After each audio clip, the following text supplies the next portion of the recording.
just when you thought it was safe to go back in the water, it's Christmas Day.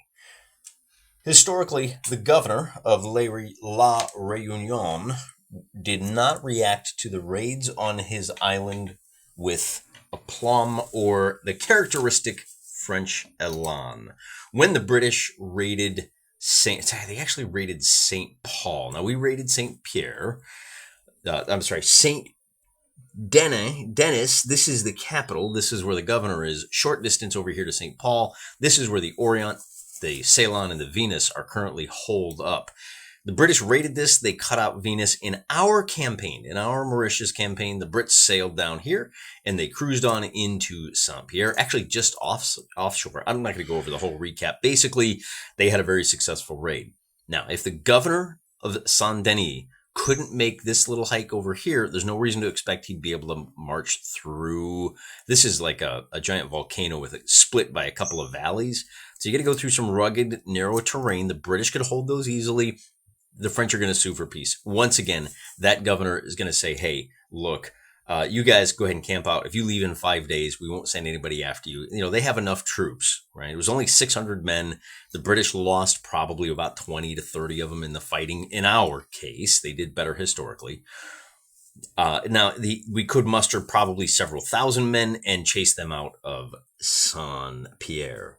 So 5 days later, it's now the 28th of December, and the British have recaptured the Creole. That's the blue line that sailed in. Remember, the Creole was badly damaged while it was prowling around up in the Bay of Bombay.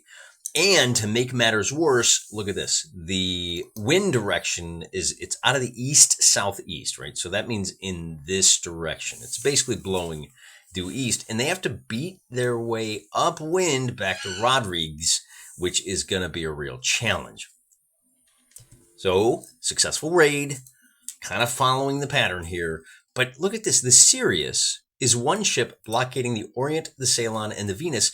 And given the fact that, well, we got the Boetica over here, but there's a very good chance that the French, after this governor, he actually historically committed suicide a couple of days after the raid, happens again, new governor. Maybe he's got a little bit more oomph. Maybe he's got a little bit more gumption. He says, look, let's take a look at the status of the Orient, the Ceylon, and the Venus, and maybe the British don't even make it back to Rodrigues. Let's take a look and see what's likely to happen here. These guys are going to be able to jump out and make a short path. In order to escape out into the wilds of the water, I'm anticipating the British.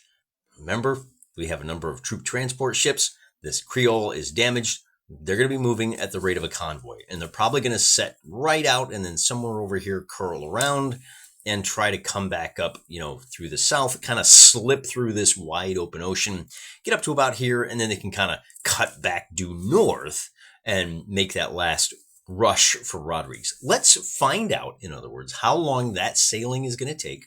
We'll set out a path for them, and then we'll see what the odds are that one of these three ships, maybe all three make a break for it. One of them's going to have to fight the Sirius, but the other two can maybe get back on top of the Creole and do some blamage. The rustling that you hear in the background, by the way, is the ever-present.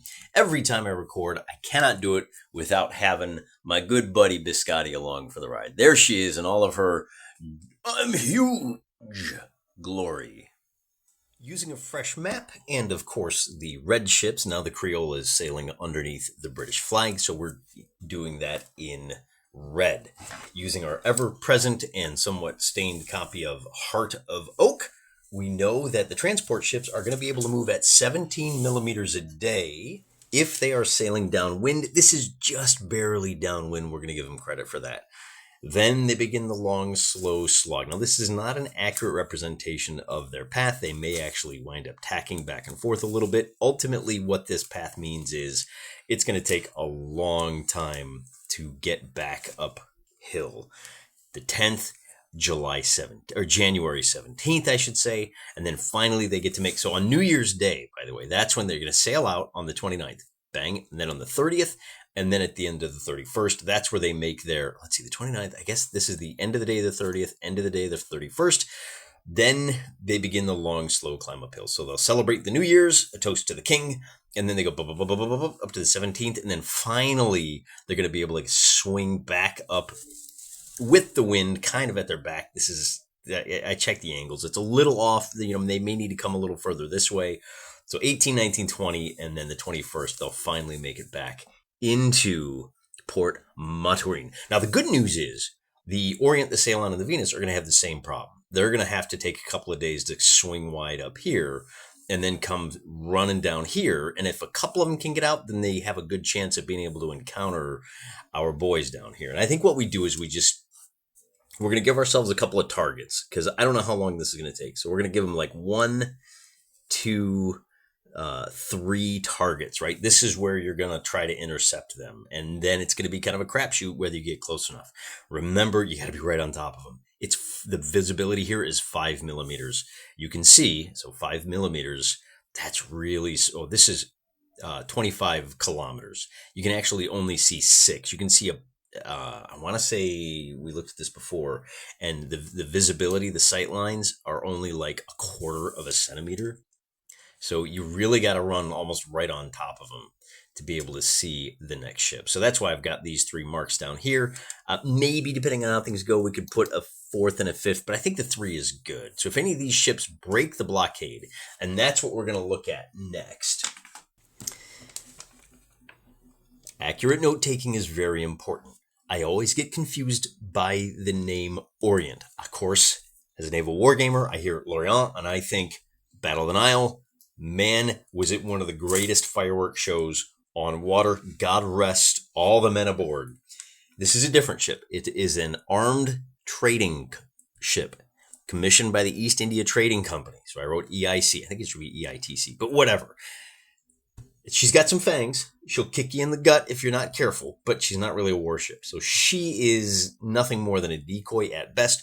So let's take a look at the Ceylon and the Venus. Remember, the Venus captured the Ceylon. And this is exactly what happened when.